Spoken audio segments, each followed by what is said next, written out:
جب مجھے پتا چلا کہ میری شادی حماس سے ہو رہی ہے تو میں بہت زیادہ خوفزدہ ہو گئی۔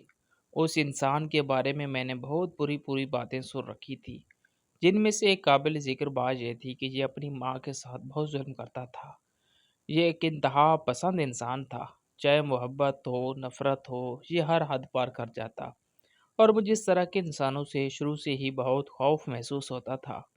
میری کزنیں بیٹھی میرے ساتھ مذاق کر رہی تھی اور مجھے میرے شوہر کے حوالے سے چھیڑ رہی تھی، جبکہ اپنے شوہر کا جو عکس میرے ذہن میں بنا ہوا تھا اس کو دیکھتے ہوئے میں کبھی بھی نہیں شرما سکتی تھی۔ میں صرف اور صرف خوفزدہ ہی ہو سکتی تھی۔ ابھی مہندی شروع ہونے سے 5 منٹ پہلے ہی مجھے اپنے ہونے والے شوہر یعنی حماد کی کال وصول ہوئی تھی۔ اس نے مجھے صاف صاف کہہ دیا تھا کہ میں اپنے آپ کو ذہنی طور پر تیار کر کے ہوں، کیونکہ وہ میرے ساتھ ہر وہ کام کرے گا جس کے بارے میں نے کبھی بھی وہم و گمان میں نہیں سوچا۔ میں پہلے تو بہت زیادہ گھبرا گئی۔ میں نے اس سے پوچھا کہ تم کس طرح کے کاموں کی بات کر رہے ہو، کیونکہ سہاگ رات میں جو کچھ ہوتا ہے وہ تو ایک فطری سی بات ہے۔ اس کے علاوہ آخر ایسے کون سے کام ہیں جو میں تمہارے لیے کر سکتی ہوں؟ جہاں تک میرا خیال ہے تمہارے گھر میں تو کوئی بوڑھا بزرگ بھی نہیں ہے کہ میں جس کا خیال رکھنے کے لیے تم مجھے ہدایات جاری کرو۔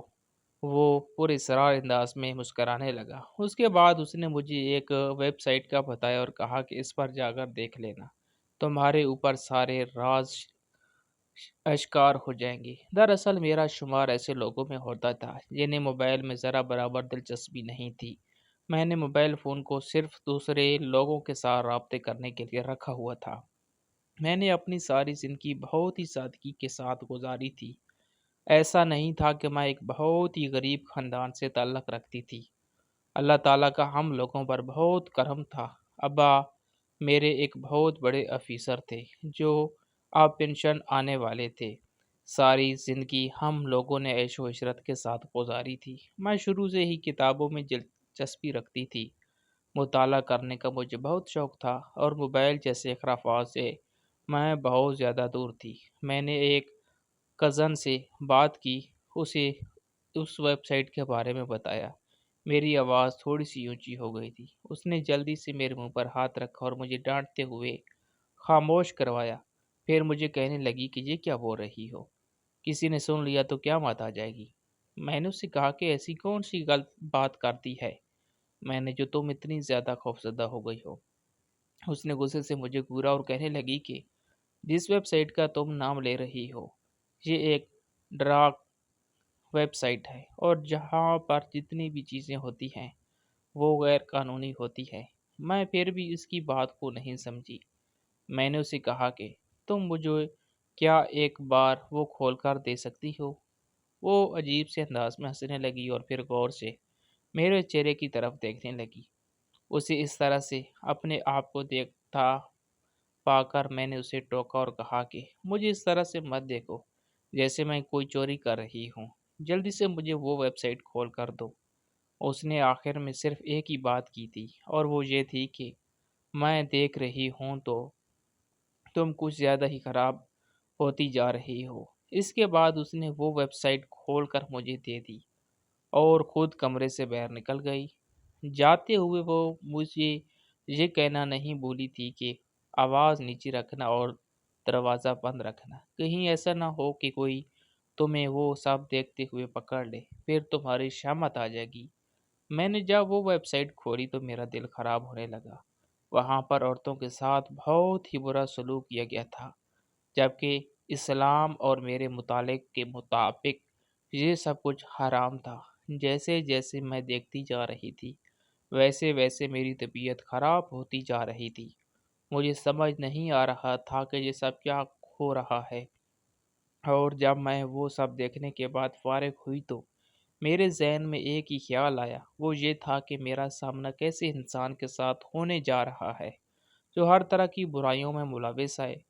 اگر اس کے لیے یہ ساری چیزیں معمولی تھی تو صاف مطلب تھا کہ وہ کچھ بھی کر لینے کی ہمت رکھتا تھا، اور پھر یہ بھی بات واضح ہو جاتی تھی کہ وہ واقعی اپنی ماں کے ساتھ کچھ غلط کر چکا ہے، کیونکہ اس طرح کی ویڈیو دیکھنے والے انسان کا دماغ ٹھیک رہنے کی کوئی امید ہی نہیں تھی۔ پوری رات میں اسی کے بارے میں ہی سوچتی رہی اور خوفزدہ ہوتی رہی۔ میری مہندی کا دن تھا اور میرے چہرے پر مسکان نہیں تھی۔ میرے دل میں ایک ڈر تھا جو بڑا ہوا تھا اور جس نے مجھے بہت بری طرح سے خوفزدہ کر کے رکھ دیا تھا۔ مجھے لگ رہا تھا کہ میں ایک ایسی مشکل میں پھنسنے جا رہی ہوں جہاں سے نکلنا میرے لیے ناممکن ہو جائے گا۔ سمجھ نہیں آ رہی تھی کہ کس سے اس بارے میں بات کروں۔ اگر اماں سے کچھ کہتی تو وہ مجھے ڈانٹ کر خاموش کروا دیتی، کیونکہ یہ رشتہ انہوں نے اپنے ایک دوست کی مدد سے طے کروایا تھا اور وہ اس رشتے کے لیے بہت خوش بھی تھی۔ ان کی ہمیشہ سے ہی خواہش تھی کہ میری بیٹی کیسے ایسے گھر میں جائے جہاں پر ساس نام کی کوئی بلا موجود ہی نہ ہو۔ وہ نہ جانے ساس وہ کون سی آفت سمجھتی تھی۔ دوسری طرف جب مجھے پتہ چلا تھا کہ میری ساس حیات نہیں ہے تو مجھے بہت ہی افسوس ہوا تھا۔ میں کوئی بہت کام والی لڑکی نہیں تھی اور نہ ہی میرے پاس کوئی بہت زیادہ تجربہ تھا۔ مجھے پتہ تھا کہ شادی کے بعد زندگی گزارنے کے لیے بہو کو ہر جگہ پر ساس کی ہدایات کی ضرورت ہوتی ہے، اور جو عورتیں اس کو سر درد سمجھتی ہیں ان عورتوں سے بڑا بیوقوف کوئی ہے ہی نہیں۔ میں روسی جوڑے میں ملبوس شیشے میں اپنے نفس کو دیکھ رہی تھی۔ ابھی تک میرا اب بارات نہیں آئی تھی۔ میں اس وقت ڈریسنگ روم میں بالکل اکیلی تھی جب میری وہی کزن کمرے کے اندر داخل ہوئی جس نے مجھے ویب سائٹ کھول کر دی تھی۔ وہ میرے قریب آ کر کھڑی ہو گئی۔ اس نے میرے کندھے پر ہاتھ رکھا اور پھر میرے کانوں میں سرگوشی کرتے ہوئے کہنے لگی، کیا وہ ویب سائٹ تمہیں تمہارے شوہر نے دیکھنے کے لیے کہی تھی؟ اس کی بات سن کر میرا دل تیزی سے دھڑکنے لگا۔ میرا چہرہ بھی ایک دم لال ہو گیا۔ اس سے پہلے کہ میں کوئی جھوٹ بولتی، اس نے شیشے میں نظر آنے والے میرے عکس کی طرف اشارہ کیا اور مجھے کہنے لگی، دیکھو، تمہارے چہرے کے تاثرات ابھی سے ہی تبدیل ہو گئے ہیں۔ اسی وجہ سے تم میرے ساتھ کسی بھی قسم کی کوئی گیم نہیں کھیل سکتی۔ مجھے سچ سچ بتاؤ، کیا یہ سب کچھ تمہیں اس نے دیکھنے کے لیے کہا تھا؟ نہ چاہتے ہوئے بھی میں نے زور زور سے ہاں میں سر ہلا دیا۔ اس نے ایک گہری سانس لی اور میرے کندھے پر ہاتھ رکھتے ہوئے کہنے لگی، میں جانتی ہوں یہ بات قبول کرنا تمہارے لیے ناممکن ہے، لیکن تمہیں یہ سب کچھ کرنا ہوگا اگر تم چاہتی ہو کہ تمہاری زندگی سکون سے گزرے اور اس میں کسی بھی قسم کی کوئی خرابی نہ ہو، اور تم آخر میں ایک نفسیاتی مریضہ نہ بنو، تو ابھی اور اسی وقت اس انسان سے شادی کرنے سے انکار کر دو، کیونکہ وہ انسان بہت ہی ظالم ہے۔ وہ ایک وحشی درندہ ہے جو عورتوں کو پلاسٹک کی گڑیا سمجھتا ہے۔ وہ سوچتا ہے کہ ان میں جذبات اور احساسات نام کی چیز ہی نہیں ہے۔ میں نے اس کی اور بھی بہت ساری کیس دیکھے اور سن رکھے ہیں۔ میں غم اور غصے سے اپنی جگہ پر اٹھ کھڑی ہوئی۔ میں نے اس کا گریبان پکڑا اور اسے ڈانٹتے ہوئے کہا کہ تم میرے ساتھ اس طرح کا سلوک کیسے کر سکتی ہو؟ اگر تمہیں اس کی کرتوتوں کے بارے میں پہلے سے ہی معلوم تھا تو پھر تم نے میری اماں کو اس وقت کیوں نہیں بتایا؟ وہ مجھ سے نظریں چرانے لگی اور مجھے کہنے لگی کہ میں نے وہ سب کچھ کنفرم نہیں کیا تھا۔ میں نے غصے سے اس کے چہرے کی طرف دیکھتے ہوئے کہا، تو پھر تمہیں ابھی بھی کنفرم کرنے کی ضرورت نہیں تھی، کیونکہ ابھی میری شادی ہونے والی ہے اور میں انکار کر کے اپنے گھر والوں کی عزت کو خاک میں نہیں ملا سکتی۔ ابھی میرے ساتھ جو کچھ بھی ہوگا اسے میں نے اپنی قسمت کا لکھا مان کر قبول کر لیا ہے، تو تمہیں بھی اب میری فکر کرنے کی ضرورت نہیں ہے۔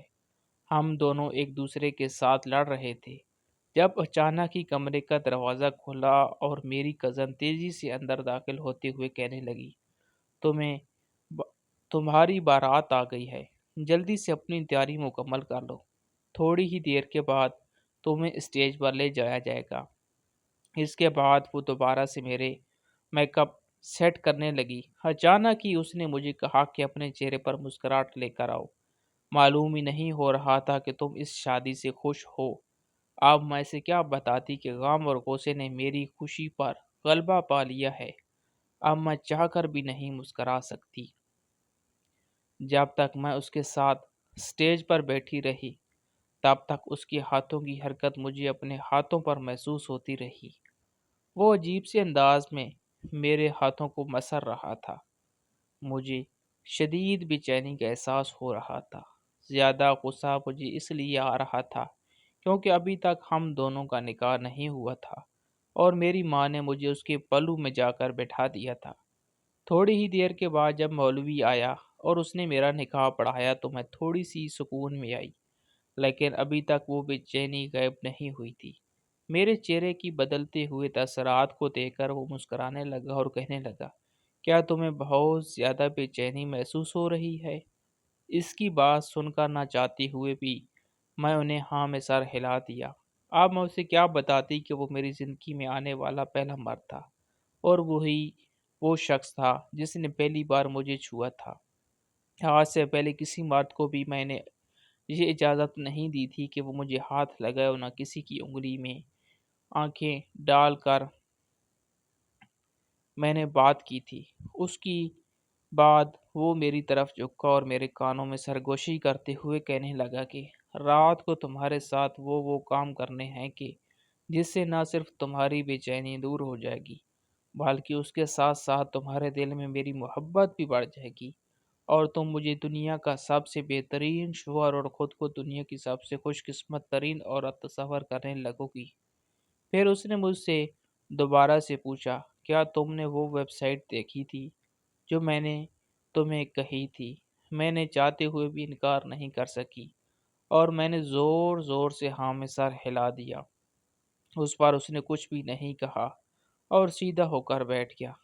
میرا دل میں جو ایک پھانس تھی وہ مجھے چین کا خوف نہیں لینے دے رہی تھی، کیونکہ ابھی باہر نکلتے ہوئے میری کزن نے مجھے یہ بھی بتایا تھا کہ اس نے اپنی ماں کے ساتھ زنا کیا ہے اور سب لوگ یہی کہتے ہیں کہ اس گندی ویب سائٹ پر ویڈیو دیکھنے کی وجہ سے اس کا دماغ خراب ہو گیا تھا۔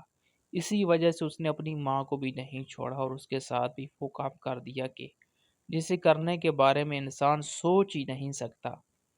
اس کا دل و دماغ راضی ہی نہیں ہوتا۔ اس نے مجھے کہا تھا کہ تم بہت زیادہ محتاط رہنا اور خود کو اس کے چنگل سے بچا کر رکھنا۔ اگر تمہیں کبھی یہ محسوس ہو کہ یہ تمہارے ساتھ کچھ غلط کرنے جا رہا ہے تو اسی وقت ہی وہاں سے بھاگنے کی کوشش کرنا۔ مجھے اپنے کزن پر بہت غصہ آ رہا تھا کیونکہ ابھی وہ مجھے ہدایات جاری کر رہی تھی۔ جب گھر والوں کو بتانے کی باری تھی اور جب اس شخص کے بارے میں پتہ لگانے کی باری تھی تو تب سب لوگوں نے چوڑیاں پہن لی تھی۔ نہ جانے کیوں صرف میں ہی انہیں تجربے کرنے کے لیے ملی ہوئی تھی۔ جب بھی کوئی نیا کام کرنا ہوتا تھا انہیں میری ہی ذات ملتی تھی اور جب تک میں اس کے ساتھ بیٹھی رہی تب تک اس کا ہاتھ میرے جسم کے نچلے حصے کی طرح حرکت کرتا رہا۔ وہ ذرا بھی شرم محسوس نہیں کر رہا تھا کہ اس وقت ہم اسٹیج پر بیٹھے ہوئے ہیں اور سامنے ہزاروں کی تعداد میں لوگ موجود ہیں۔ اگر کسی نے اسے یہ سب کرتے ہوئے پکڑ لیا تو اس کا سب لوگوں پر کیا اثر جائے گا۔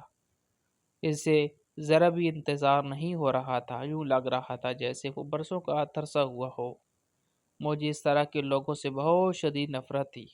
میں انہیں کھسک کر سائڈ پر ہونے کی کوشش کی تو اس نے ایک جھٹکے سے دوبارہ سے مجھے اپنے ساتھ بٹھا لیا۔ اب میں کچھ زیادہ ہی اس کے ساتھ چپک گئی تھی۔ وہ مجھے ڈانٹتے ہوئے کہنے لگا کہ مجھ سے فی الحال صبر نہیں ہو رہا اپنی تسکین کرنے کے لیے۔ میں جو کر رہا ہوں مجھے وہ کرنے دو، کیونکہ اگر تم نے مجھے یہ سب کچھ کرنے کی اجازت نہ دی تو ابھی تمہیں اٹھا کر اپنے گھر لے جاؤں گا اور میں کسی کا بھی لحاظ نہیں کروں گا۔ پھر اس نے انتہائی بے سریا سے کہا کہ مجھے اس طرح کے فنکشن بہت زہر لگتے ہیں، نہ جانے ان میں ایسا کیا ہوتا ہے جو یہ لوگ گھنٹوں گھنٹوں تک دلہا دلہن کو ایک ساتھ بیٹھائے رکھتے ہیں۔ نکاح ہو گیا ہے، بس ہمیں یہ چھوڑ دے اور ہمیں جانے دے۔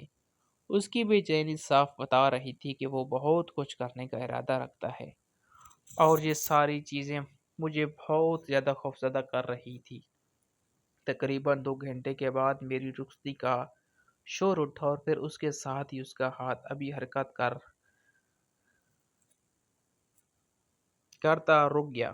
اس نے مسکراتے ہوئے میرے چہرے کی طرف دیکھا اور میرے گال پر انگلی رکھتے ہوئے کہا کہ فی الحال تو ہاتھ کی حرکت سے خود کو تسکین پہنچا لی ہے، لیکن رات کے وقت بہت ساری چیزوں کو عمل میں لانا ہے، اور مجھے یقین ہے کہ اس معاملے میں تم میرا ہر طرح سے ساتھ دو گی۔ نہ جانے کیوں مجھے لگ رہا تھا کہ یہ وہ جان بوجھ کر مجھ سے اس طرح کی باتیں کر رہا ہے تاکہ وہ مجھے بے چین کر کے خود کو خوشی پہنچا سکے، اور وہ اپنے اس مقصد میں کسی حد تک کامیاب بھی ہو رہا تھا۔ پھر وہ دوبارہ سے میرے کان کی طرف جھکا اور مجھے بولا کہ میں جانتا ہوں کہ تم اس وقت مجھے پا لینے کے لیے مچل رہی اور میری قربت حاصل کرنے کے لیے مرے چلی جا رہی ہو، لیکن تمہیں انتظار کرنا ہوگا۔ مجھے وہ ایک شدت پسند انسان لگ رہا تھا جسے عورت کو بے بس کرنا اچھا لگتا تھا اور جسے عورت کو تکلیف پہنچانا پسند تھا۔ اگر وہ میرے ساتھ وہ سب کچھ نہ کرتا تو شاید اس وقت میری حالت بالکل نارمل ہوتی، لیکن اب مجھے اپنے پورے جسم میں کیڑے رینگتے ہوئے محسوس ہو رہے تھے۔ میرا بس نہیں چل رہا تھا کہ میں کسی طرح سے اس کمرے میں پہنچ جاؤں اور اس شخص کی قربت کو حاصل کر لوں۔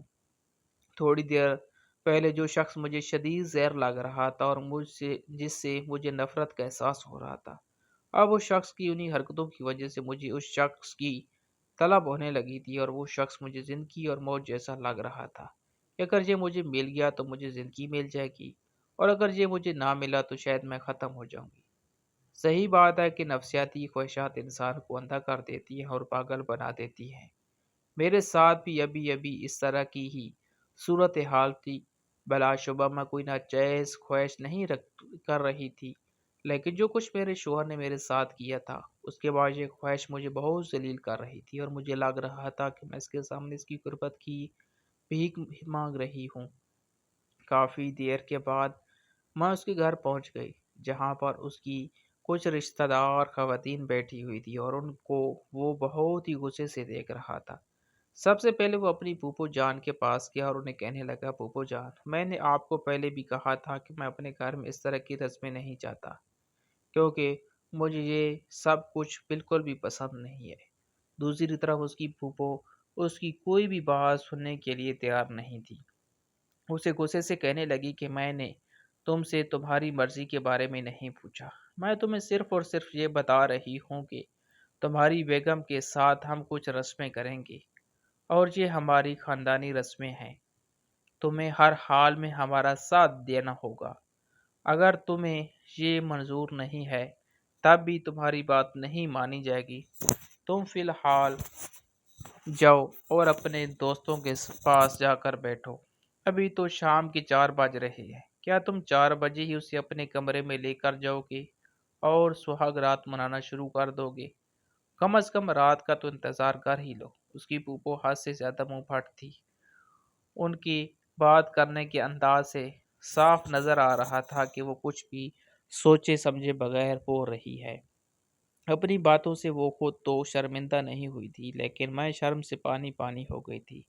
میرا شوہر بھی نہ چاہتے ہوئے وہاں سے نکل گیا اور پھر میرے ساتھ رسمیں ہونا شروع ہو گئی۔ وہ بہت ہی عجیب و غریب رسمیں تھیں۔ تقریباً شام کے 8 بجے میں جا کر فارغ ہوئی، پھر وہ مجھے کمرے میں لے کر گئی۔ ایک کزن میرے ساتھ ہی رک گئی تھی، وہ میرے قریب ہی بستر پر بیٹھ گئی، اس کی نظریں میرے وجود پر گری ہوئی تھی، وہ جو اس کے دیکھنے کا انداز بہت زیادہ ڈرا رہا تھا۔ میں نے اسے کہا، کیا ہو گیا ہے؟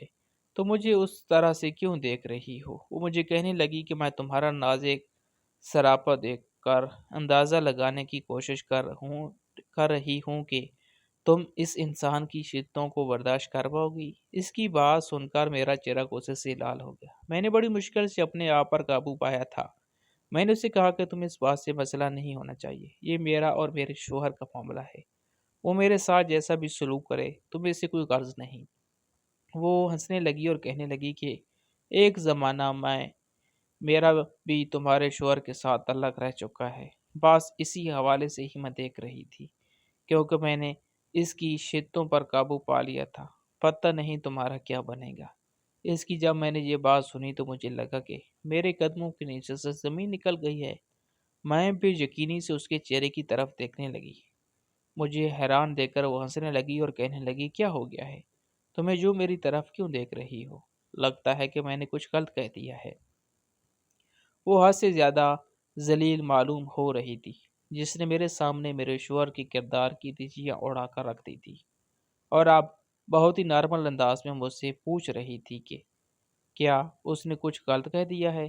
میں نے اسے کہا کہ تم جھوٹ بول رہی ہو، میرا شوہر ایسا نہیں ہے، وہ کسی بھی عورت کے ساتھ بغیر کسی مضبوط تعلق کے کوئی بھی رشتہ نہیں بنا سکتا۔ وہ کہنے لگی کہ تمہارا شوہر ایک حد سے زیادہ گرا ہوا انسان ہے، جو نہ صرف عورتوں کے ساتھ رشتہ بناتا ہے بلکہ جن کے ساتھ اس کا پاکیزہ رشتہ ہوتا ہے اس رشتے کو بھی وہ ناپاک بنا دیتا ہے۔ اب تم دیکھو کہ وہ تمہارے ساتھ کیسی حرکتیں کرے گا۔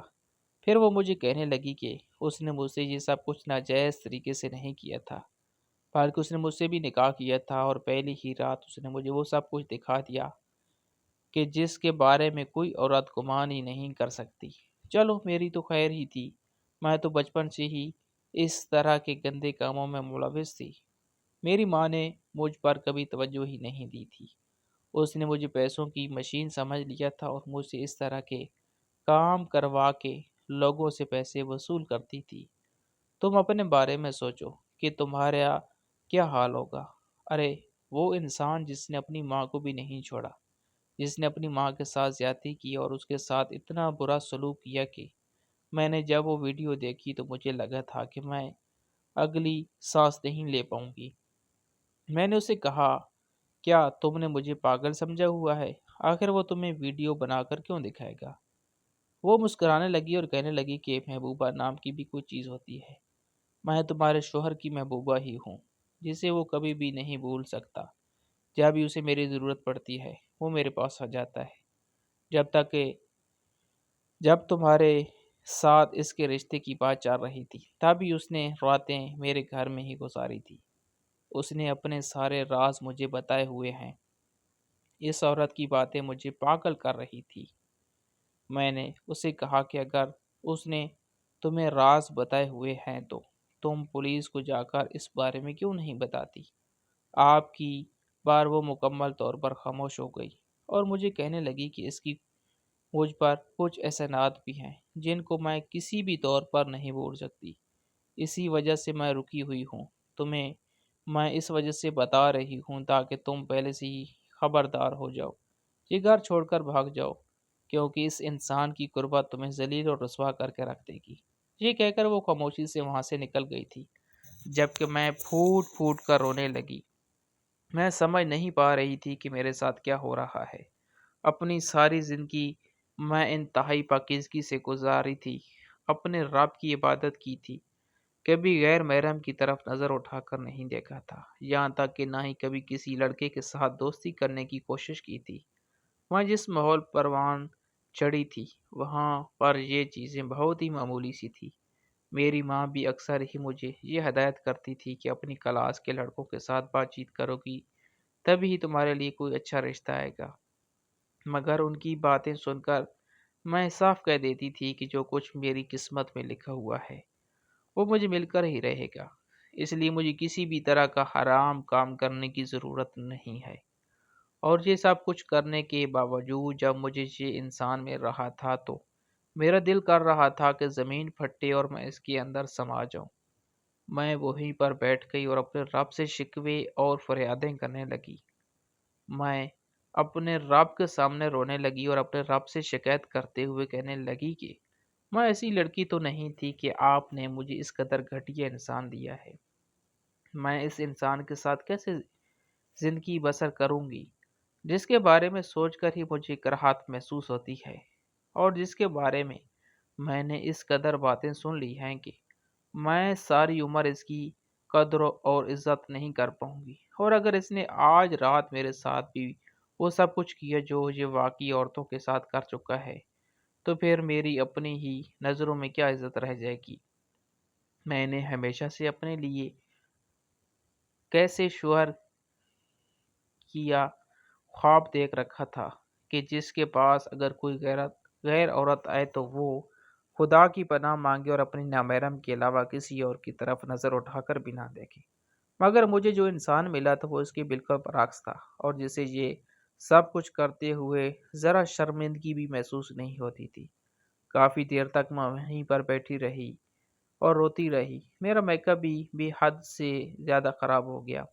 میں اس وقت کوئی بھوت لگ رہی تھی۔ تھوڑی ہی دیر کے بعد جب میرا شوہر کمرے کے اندر داخل ہوا تو مجھے دیکھ کر وہ یکدم ہی چونک گیا اور مجھے کہنے لگا، کیا ہو گیا ہے تمہیں؟ تم رو کیوں رہی ہو؟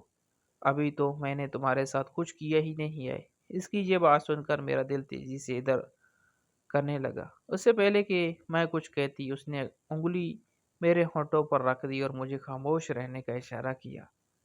اس نے مجھے کہا کہ آج رات تم کچھ بھی نہیں بولو گی۔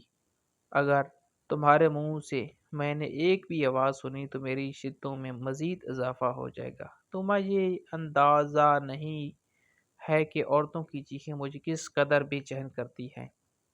یہ میری طاقت میں اضافہ کرتی ہے اور مجھے مجبور کرتی ہے کہ میں اپنی شدتوں میں بھی اضافہ کر دوں۔ میری آنکھوں سے آنسو ٹوٹ کر گرا تو اس نے آنسو صاف کیا اور مجھے بولا کہ تم یہاں پر رکو۔ تمہیں دیکھ کر مجھے اندازہ ہو رہا ہے کہ تم ایک بہت ہی کمزور دل کی ہو اور تم ساری رات ہی چیختی چلاتی رہو گی۔ مجھے اس چیز کا بھی بندوبست کرنا ہوگا۔ اس نے کہا کہ میں تم سے معذرت کرتا ہوں، یہ کمرہ ساؤنڈ پروف نہیں ہے، اسی وجہ سے آواز تو باہر جائے گی، لیکن میں تمہارے لیے ایک اور کام کر سکتا ہوں۔ یہ کہہ کر وہ تیزی سے کمرے سے باہر نکل گیا۔ تقریباً ایک گھنٹے کے بعد دوبارہ واپس آیا۔ اس کا چہرہ سرخ تھا اور اس کی سانس بہت بری طرح سے پھولی ہوئی تھی۔ باہر سے مجھے مسلسل ایک گھنٹے سے چیخنے چلانے کی آوازیں سنائی دے رہی تھی۔ یوں لگ رہا تھا جیسے بہت سارے لوگ ایک دوسرے سے لڑ رہے ہوں۔ اب وہ بہت اب وہ جب کمرے کے اندر داخل ہوا تو مجھے کہنے لگا کہ میں نے اپنے تمام رشتہ داروں کو گھر سے بھیج دیا ہے۔ اب یہاں پر کوئی بھی موجود نہیں ہے۔ اب صرف ہم دو ہی ہیں۔ اب میں تمہارے ساتھ جو چاہوں وہ کر سکتا ہوں۔ اس نے میرا ہاتھ پکڑا اور مجھے اٹھا کر باہر لے جانے لگا۔ میں نے اس سے کانپتی ہوئی آواز میں پوچھا کہ ہم کہاں پر جا رہے ہیں؟ تو وہ مسکراتے ہوئے بولا، نیچے ایک تہہ خانہ ہے جس کے ساتھ ہی میں نے ایک کمرہ بنا رکھا ہے، وہاں پر میں تم پر اپنی محبت نچھاور کروں گا۔ جب میں اس کمرے کے اندر داخل ہوئی تو میرا منہ چند لوگوں کے لیے حیرت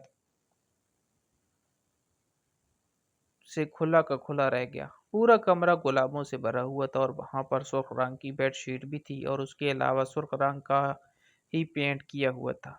وہ ایک بہت ہی خوفناک منظر پیش کر رہا تھا۔ مجھے گھبراتا دیکھ کر اس نے پیار سے میرے چہرے پر ہاتھ پھیرا اور مجھے کہنے لگا کہ تم اس طرح سے خوفزدہ ہونے کی ضرورت نہیں ہے۔ تم بس یہ سمجھو کہ تم اپنی زندگی کے ایک بہت ہی خوبصورت مرحلے سے گزرنے جا رہی ہو۔ میں نے تمہاری یہ غزل سے سنا تھا کہ تمہیں ایڈوینچرز کا بہت شوق ہے۔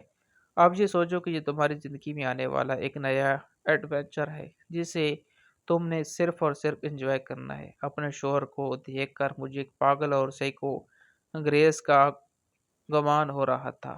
بہت پہلے ہی میں نے ایک فلم دیکھ رکھی تھی جس میں ایک انسان اسی طرح سے ہی پاگل تھا جو مختلف لوگوں پر ظلم ڈھاتا تھا۔ مجھے بھی وہ انسان سائیکو لگ رہا تھا۔ اس نے میرا ہاتھ پکڑا اور مجھے بستر کی طرح دھکا دیا۔ اس کے بعد وہ باہر سے ایک کرسی لے آیا اور ایک رسی لا کر میرے اوپر پھینک دی۔ یہ سب دیکھ کر میں بہت زیادہ ڈر گئی۔ وہ میرے اوپر جھک گیا اور مجھے کہنے لگا کہ تمہیں میں نے کتنی بار کہا ہے کہ تمہارا یہ خوفناک چہرہ مجھے مزید طاقت بخشتا ہے اور مجھے مجبور کر دیتا ہے کہ میں تمہیں کسی طرح سے مکمل طور پر اپنے اندر سمیت لوں۔ اس کے بعد اس نے مجھے کرسی کے اوپر بٹھایا اور میرے ہاتھ رسی سے باندھنے لگا۔ سامنے اس نے جا کر ٹی وی سیٹ کیا اور ایک ویڈیو چلا دی۔ جیسے جیسے وہ ویڈیو میں دیکھتی جا رہی تھی ویسے ویسے میری روح میرے جسم سے آزاد ہوتی چلی جا رہی تھی۔ وہاں پر نظر آنے والا کوئی بھی منظر مناسب نہیں تھا اور یہ ایسی حرکتیں تھیں جو شوہر اپنی بیوی کے ساتھ بھی نہیں کر سکتا تھا۔ وہ سب کچھ انگریزوں کا پھیلایا ہوا گند تھا اور میں یقین سے کہہ سکتی ہوں کہ یہ سب کچھ اسلام میں حرام تھا۔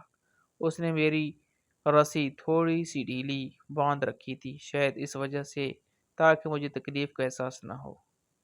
اگر میں تھوڑی سی کوشش کرتی تو وہ میں کھول سکتی تھی، مگر میرے اندر ہمت ہی ختم ہو گئی تھی۔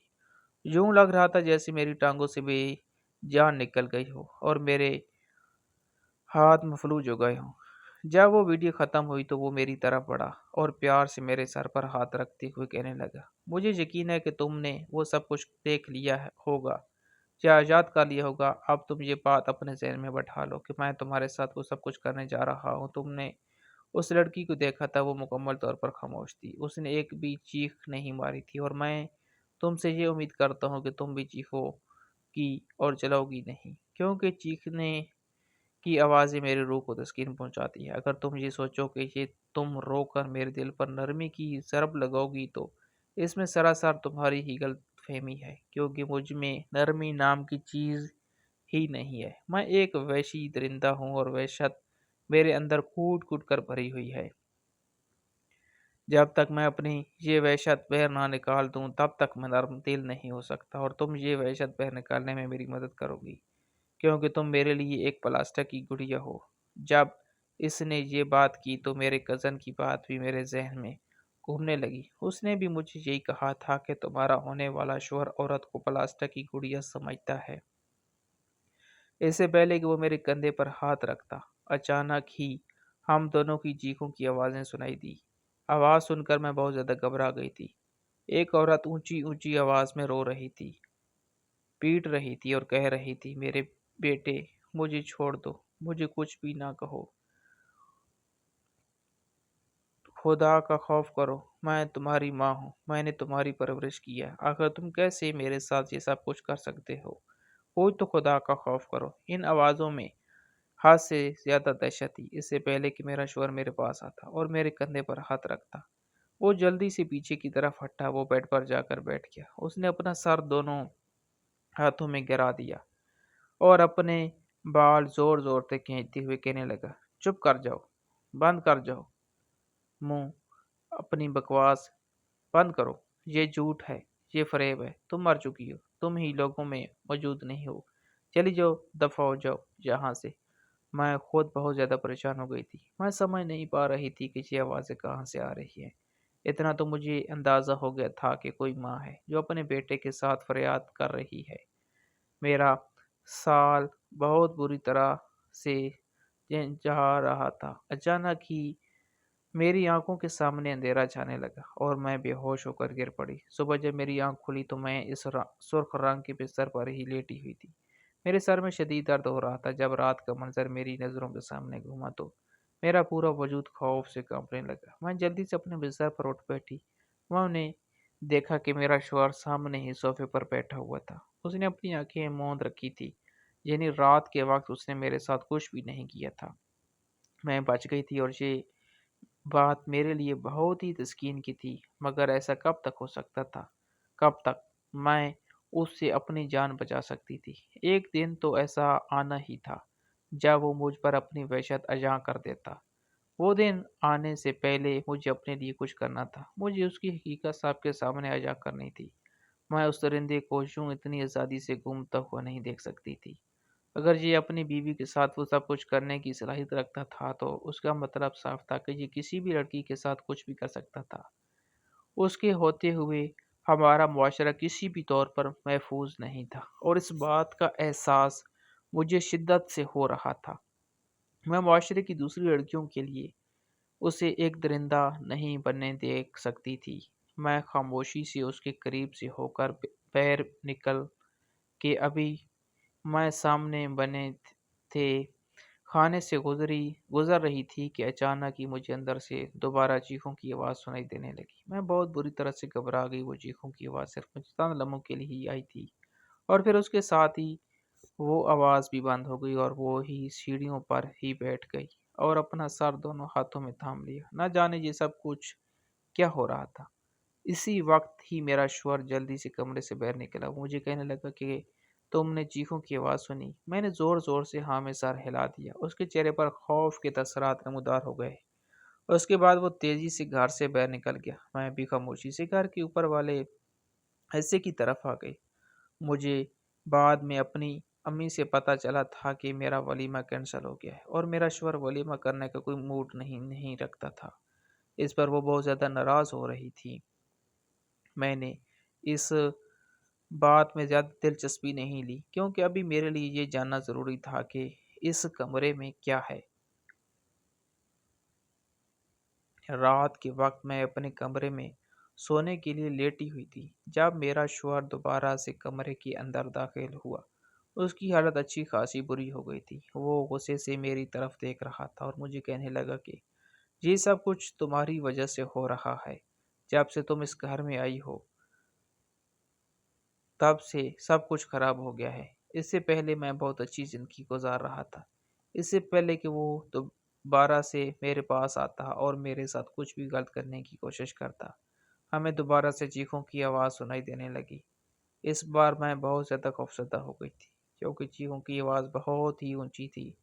یہ آواز نیچے بنے ہوئے تہہ خانے سے آ رہی تھی۔ میں نے غصے سے اس کی طرف دیکھا۔ میں نے اس کا گریبان پکڑ لیا۔ میں نہیں جانتی تھی کہ مجھ میں اتنی ہمت کہاں سے آئی۔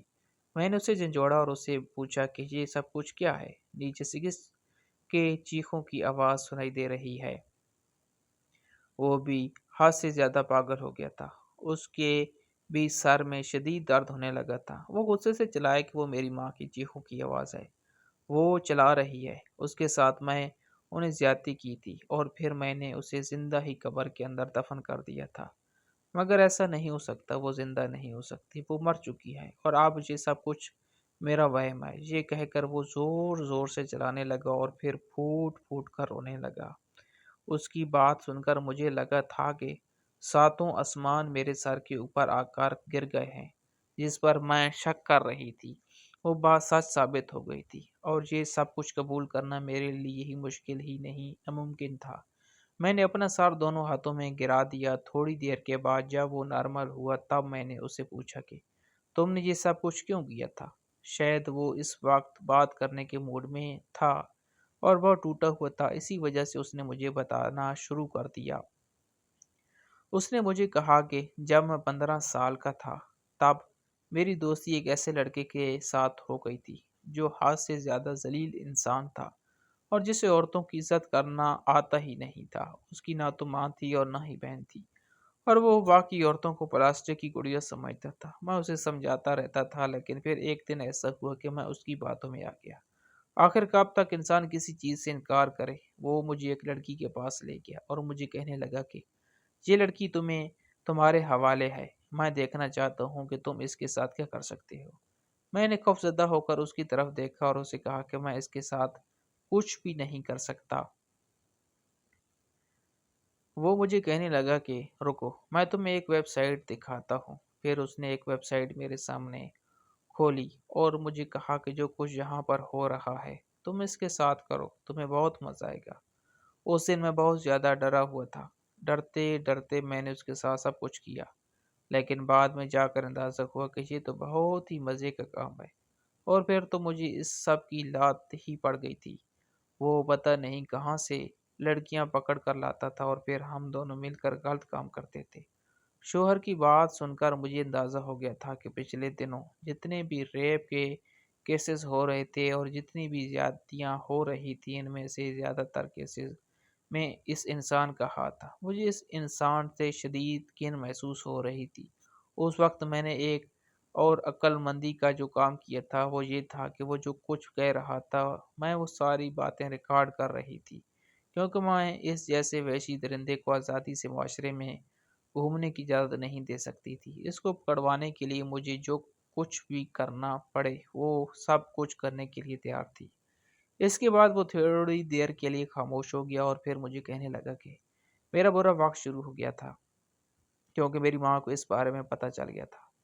پھر میری ماں نے مجھے گھر کے اندر ہی قید کر لیا اور مجھے باہر جانے سے منع کر دیا۔ میں چیختا تھا، چلاتا تھا، اپنی ماں کی منتیں کرتا تھا۔ میں نے اپنی ماں سے وعدہ کیا کہ میں ایسا کبھی بھی نہیں کروں گا۔ میں نے اپنی ماں کی جھوٹی قسم بھی کھائی تھی۔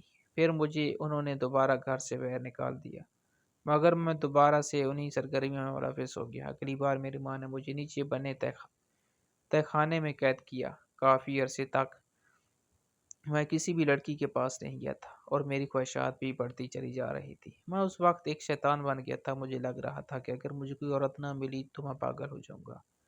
مجھے یہ اتنی بری لت لگ گئی تھی کہ میرا خوف خدا ہی ختم ہو گیا تھا۔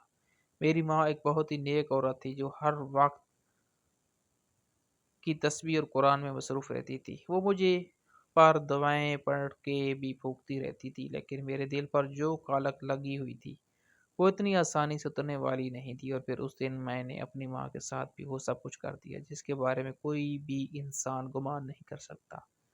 اپنی ماں کی میں نے نیچے ہی قبر بنا دی اور اسے زندہ ہی دفن کر دی۔ اپنی ماں کی چیخیں مجھے اکثر ہی رات کو سونے نہیں دیتی تھی، مگر جب سے تم اس گھر میں آئی ہو تب سے اب تمہیں بھی وہ چیخیں سنائی دینے لگی ہیں، اور مجھے سمجھ نہیں آ رہا کہ یہ سب کچھ کیوں ہو رہا ہے۔ تھوڑی دیر تک وہ گھر پر ہی موجود رہا، پھر وہ نہ جانے کہاں پر چلا گیا۔ میں نے نیچے جا کر تہ خانے میں دیکھا تو وہاں پر واقعی ایک قبر موجود تھی، اور اس قبر کو دیکھ کر کہا میرے دل میں وحشت بھی بھر گئی تھی کہ ایک عجیب سا خوف تھا جو میرے پورے جسم میں طاری ہو گیا تھا۔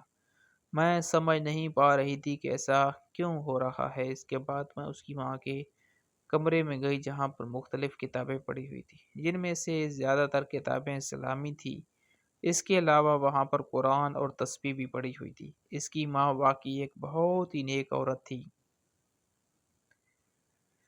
مگر اس ظالم نے نہ صرف اپنے ساتھ بہت بڑا ظلم کیا بلکہ اس کے ساتھ ساتھ اپنی ماں کو بھی نہیں چھوڑا۔ نہ جانے کیوں مجھے لگ رہا تھا کہ وہ چیخیں اس وجہ سے ہیں تاکہ ہم اس کی ماں کو قبر سے باہر نکال کر اس کا نماز جنازہ ادا کر سکیں۔ وہ ایک نیک عورت تھی اور اس کی نماز جنازہ نہیں ہوئی تھی۔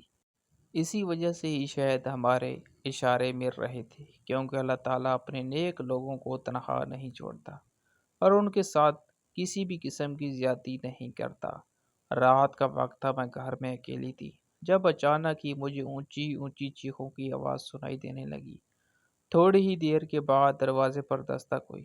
میں نے جا کر دروازہ کھولا تو محلے کی چند عورتیں وہ مجھے کہنے لگی کہ اندر سے سعدیہ بیگم کی چیخنے کی آوازیں سنائی دے رہی ہیں۔ میں نے راستہ چھوڑ دیا اور انہیں گھر کے اندر لے کر آ گئی، اور پھر میں نے ایک لمحے کی دیر کیے بغیر انہیں اپنے شوہر کی حقیقت کے بارے میں بتا دیا، کیونکہ اب میں یہ سب کچھ مزید نہیں چھپا سکتی تھی۔ محلے کے مرد حضرات بھی گھر کے اندر داخل ہو چکے تھے، سب نیچے بنے تہ خانے میں جمع تھے۔ اب سب ہی وہ قبر کھودنے کا ارادہ رکھتے تھے۔ سارے لوگ ہی بہت زیادہ خوفزدہ تھے۔ تھوڑی ہی دیر کے بعد جب میں قبر کھودی گئی تو سب ہی لوگ یہ دیکھ کر حیران رہ گئے، کیونکہ اس نیک عورت کا وجود ویسے کا ویسا ہی پڑا ہوا تھا۔ اسے کسی بھی قسم کے کیڑے مکوڑے نے نہیں کھایا تھا۔